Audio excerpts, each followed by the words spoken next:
game on. And in Calgary, welcoming thousands of visitors. Why the World Cup of Hockey will be an economic win.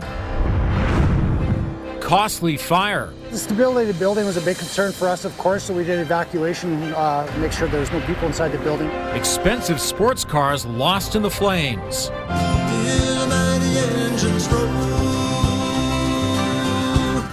And Ron Sexsmith sings Gordon Lightfoot, highlighting a legend in Canadian music. It was an honor to be in the room with the man who wrote all those great songs.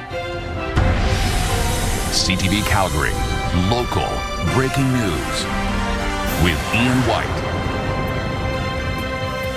Good afternoon. Alberta will be hosting the World Cup of Hockey. The Best on Best tournament will take place in 2028 and is expected to boost the economy by nearly $400 million. Glenn Campbell joins us with the details. And Glenn, 7 of the games will be played in Calgary. Ian, organizers say this will be the first major event at Calgary's new arena. Calgary and Edmonton put in a joint bid to host the World Cup of Hockey, which will be played in February of 2028. Prague, Czechia will be the European host. 6 round-robin games and 1 elimination game will be played in Calgary. Edmonton will host the semifinals and the championship game. The World Cup will feature 8 teams: Canada, the United States, Sweden, Finland, Czechia, Germany, Switzerland, and the final team expected to be either Russia or Slovakia. Welcoming the world should prove to be a big economic boost. For Calgary, this is also a major win for our visitor economy.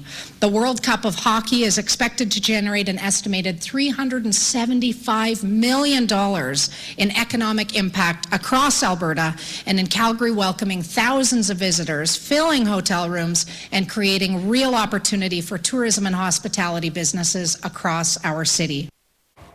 Calgary Sports and Entertainment President and CEO Robert Hayes says Scotia Place is going to be on time and ready for the start of the 2027-28 NHL hockey season. Sounds exciting. Thank you, Glenn.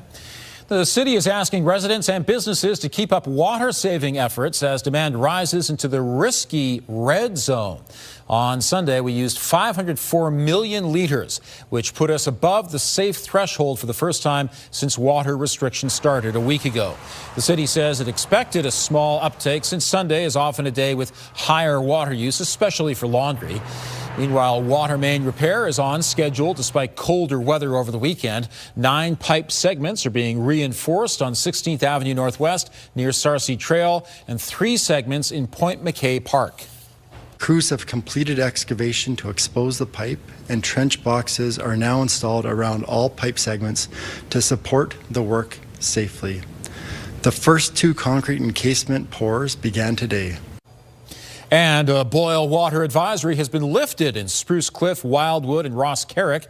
The advisory was imposed on Friday after a water service line broke on private property unrelated to the South Bears Paw feeder main. Residents and businesses are being told to flush their systems by running cold water for 10 minutes if they have not used water in the past 24 hours. An early morning fire in the industrial area just off McLeod Trail caused millions of dollars in damage. The fire broke out on 1A Street Southwest around 5 o'clock this morning. It wiped out a high-end car dealership stock. Kulu Motors had millions of dollars in cars, including Porsches and Lamborghinis. An $800,000 Lamborghini was among the cars destroyed. It was a hybrid electric vehicle with a lithium battery, which firefighters say added to the difficulty dousing the flames.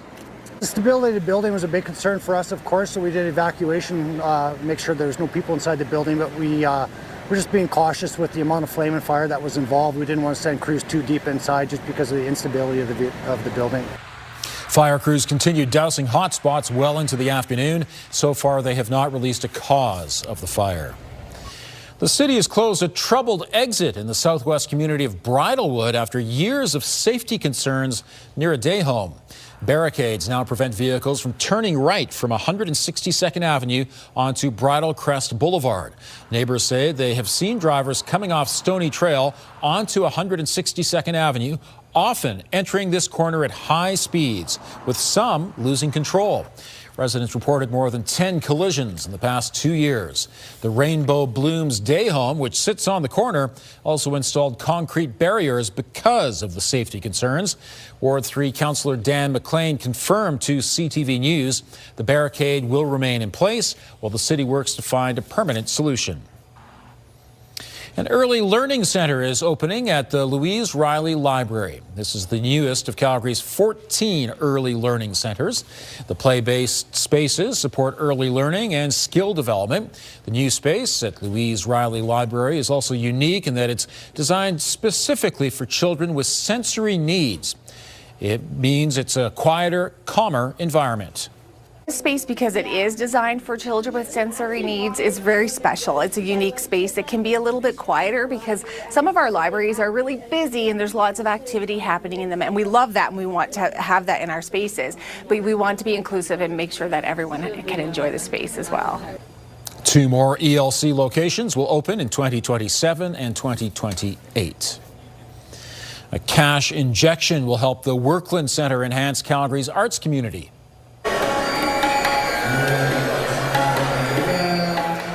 The $250,000 is earmarked for the Emerging Visual Arts program and will bring everything under a single platform.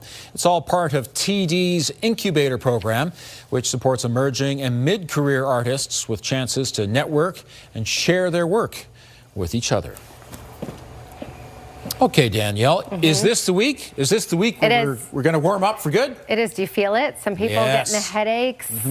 The wind has picked up in many communities as well. In fact, south of the city, in the southwest corner of the province, gusts are over 100 kilometers per hour right now, and we're going to get very gusty in Calgary as well. So there's no wind warning in place because we'll likely max out around 80 kilometers per hour. But that will drive the temperatures into the teens tomorrow. All right, we're sitting at 9 at the airport, so already a very toasty day today, and we're going to get a lot warmer than that. This is your 24-hour forecast brought to you by 5th Avenue Volkswagen, family-owned, community-driven. Discover more at 5th Avenue Volkswagen.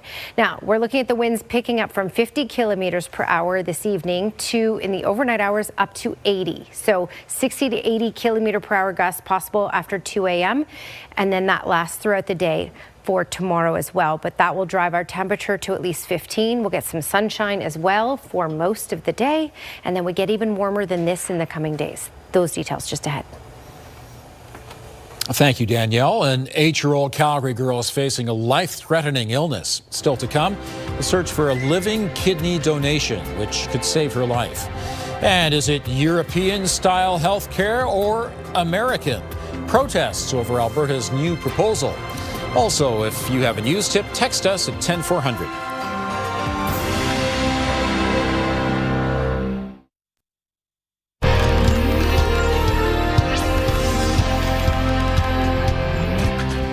Rallies were held across Canada protesting two-tiered health care, including Alberta's Bill 11. A few dozen people gathered outside Liberal MP Corey Hogan's Calgary office. They chanted "Repeal Bill 11" and demanded the federal government review the changes the UCP passed in Alberta last year. Bill 11, known as the Health Statutes Amendment Act, would allow doctors to work in both a public and private healthcare system. Premier Danielle Smith says it would improve capacity and is based on European models. Critics say it's more American and makes healthcare more expensive. I know that it works in some European countries. They have massively robust healthcare systems that are fully funded, and there's just not the concerns that we've been having here. I think that we have so much influence from the U.S. coming in to privatize our healthcare and bring in private insurance. The province says strict regulations will be rolled out later this year. Those could include the types of services offered and physicians needing to complete a dedicated amount of service in the public system before they work in private care. A Calgary family is making an urgent plea for a kidney donor to save their daughter's life. 8-year-old Brianna Bodkin was diagnosed with chronic kidney disease last summer, while her medical team at the Alberta Children's Hospital is managing the condition with medications. She is in kidney failure. Doctors have now instructed the family to begin the search for a living donor. Brianna's parents, Jill and Rick Bodkin, say they are both carriers of the disease and unable to donate. Brianna Hannah has type O blood, but even those who are different can help through the paired donation program, which creates a swap chain to match multiple donors and recipients. Living donor lasts much longer than a deceased donor. So if we can find a living donor, then she can go straight to the transplant. Once the transplant done, she can go back to being a kid and just running around, and it'll last a lot longer. If we can't find a living donor, then she would have to start dialysis and be on dialysis every single night for about a year until we can hopefully find a deceased donor. About 2,900 Canadians are on the wait list for a kidney transplant. The average wait for a deceased donor kidney is 3 years and 7 months. If you want to learn more or could be tested as a potential match, contact the Southern Alberta Transplant Program. I'm sure lots of people, having seen that, will volunteer to get tested to help out a little 8-year-old girl. Yeah. Okay, so it's going to be quite a bit warmer tomorrow, but you have to put up with the wind. Yeah, so it is hard to enjoy warm weather when it's gusting 80 to 100 kilometers per hour. Let's be honest. The winds will start to tame down for Wednesday. So yes, we're dealing with the wind now in many communities, and we will be for these next 24 hours. And then those will start to ease, and we'll hang on to the warmth. So just wait. It'll get more enjoyable in a bit. All right, 6 degrees right now in the city of Calgary, 4 in Banff, so even Banff is quite warm for this time of year. We're looking at 8 in Lethbridge, 7 in Medicine Hat, 8 in Pincher Creek. However, this corner is certainly gusty right now and will continue to be tomorrow. Look at gusts so far today. We clocked out at 106 kilometers per hour in Pincher Creek so far. Almost 90 in Lethbridge. Medicine Hat, tame, 43. Calgary, we haven't really had any gusts just yet, but that will change, especially over these next 12 to 24 hours. Now, where we have the warning in place extends from Crow's Nest past Pincher Creek to Lethbridge, Tabor, Milk River, Coots, and then all the way up through Kananaskis. And you can also see up Highway 2 to the south end of the city of Calgary. These areas, 100 kilometer per hour gusts possible tonight and throughout the day tomorrow at times. And outside of the area, so Calgary and everywhere else, gusts up to 80 kilometers per hour possible. So everyone's going to have windy conditions tonight and tomorrow. We've also had a little bit of moisture push through, nothing really significant for most places. There have been some isolated pockets of somewhat heavier rain, but really, really short-lived. And as you can see, this is already dying out. Now, what we're going to get is the jet stream shift up. Jet stream is the storm track, so that's going to direct the clouds and the moisture up and around us for these next few days, basically for the rest of this work week. I'm going to show you that. This clears out tonight, and then you can see up to the north, they're going to get that moisture along that jet stream. And then in the south end, we're just looking at sunshine for these next few days. Again, windy tomorrow, but then the winds will ease, but we'll hang on to the sunshine and the warmth for a longer period of time. And then by the weekend, the weather pattern changes and that jet stream will shift down. And you'll notice that as well. All right, tomorrow, 15 degrees. Gusts anywhere from 50 to 80 kilometers per hour throughout the day tomorrow, and that even starts tonight. That's why temperatures will climb tonight while we're sleeping. So we'll start the day off at 10 degrees, get up to at least 15 in the afternoon. Higher teens for Wednesday and Thursday, mid-teens for Friday with stable weather. And then as that jet stream shifts down for the weekend, temperatures will cool down to 5 for Saturday, and we'll likely see some mixed precipitation by then. Thanks, Danielle. Calgary police are looking for a man accused of performing an indecent act in front of children. Investigators have released sketches of the suspect. The incident happened on December 12th near a playground in Whitehorn. Police say the suspect was wearing headphones, appeared intoxicated, and may have been recording children with his phone while engaging in inappropriate behavior. Investigators would like to hear from anyone who recognizes the man. And city police have arrested a man they believe is connected to organized crime. On March 5th, officers seized guns, weapons, and body armor from a residence along Home Road in the Northwest. 37-year-old Jesse Bain was arrested on outstanding warrants and faces several firearm-related charges. He is respected worldwide as a songwriter. At the tail end of age 9.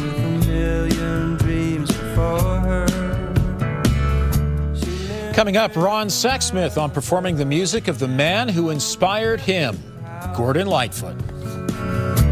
If there was trouble at home, kept it to herself for summer long. The strawberry blonde.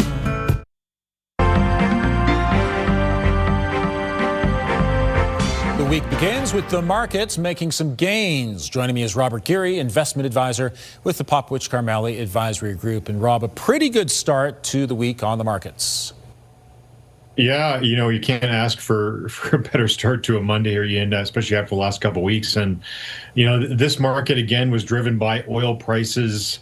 And this was on the back of oil prices kind of coming off here today. And there's been some Iranian ships and Chinese ships getting through the Strait of Hormuz. And I think that kind of calmed the markets. And, you know, the U.S. kind of having some commentary saying that they were going to allow that, even though they were looking for allies to try and, you know, help try and get some escorts of some of the other country ships through as well. So I think even the promise that some of this is opening up allowed Brent and WTI crude to come off about 5% today. So that led equity markets higher here.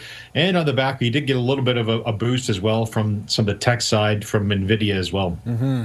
And inflation in Canada is in line with expectations.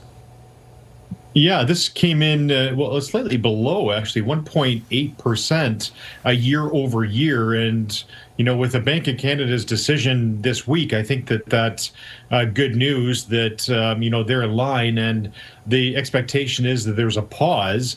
There's two caveats to this. One, we do have a weaker job environment starting to exist here in Canada, so we'll be looking at that if they are going to be pausing. But the other caveat to this is, you know, this is kind of mute on the back of what's happening right now and the potential for inflation to, you know, rear its ugly head here with the Iranian war. So I think that we're going to be looking for commentary on Wednesday on what they say about inflation and how they're going to react going forward. All right, Rob, thanks for the update. Yeah, appreciate it. Calgary's largest youth hiring event is coming up on March 26th. The annual event for those aged 15 to 24 takes place in the Big Four building at Stampede Park. There will be 80 employers who are actively hiring, but there are things job seekers can do ahead of time. Calgary's Youth Employment Centre is offering personalized help with resumes, interview preparation, and job search strategies. The free services are available weekdays and no appointment is necessary. A well-known burger chain in the U.S. is expanding to Western Canada, and its first location here will be in Calgary. Shake Shack plans to open in Chinook Centre this spring. The chain plans to use Alberta Angus beef raised without antibiotics to make its fresh, never-frozen burgers here. There are already a handful of Shake Shack restaurants in Ontario. The first Shake Shack location opened in New York in 2004. There are now more than 260 locations in the U.S. and more than 140 around the world. Alberta will be hosting the World Cup of Hockey. Here's Tara Nelson with a look ahead to CTV News at 6. Hi, Ian. The Best on Best tournament will be taking place in February of 2028, and it will feature teams from 8 nations. 7 of the games will be happening in Calgary's new arena. Coming up at 6, we'll have the Premier's reaction to Alberta being chosen from 28 other bids. Also ahead, an artificial intelligence conference is underway in Banff right now. The emerging technology is creating a lot of anxiety for some, but Canada's AI minister says there is also opportunity there. You can join us at 6 for the details. Ian. Thanks, Tara.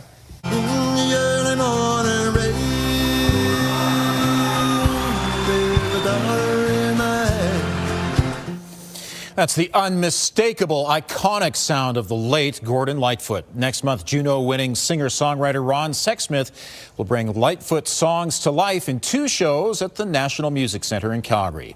And joining me from Stratford, Ontario is Ron Sexsmith. Very nice to meet you.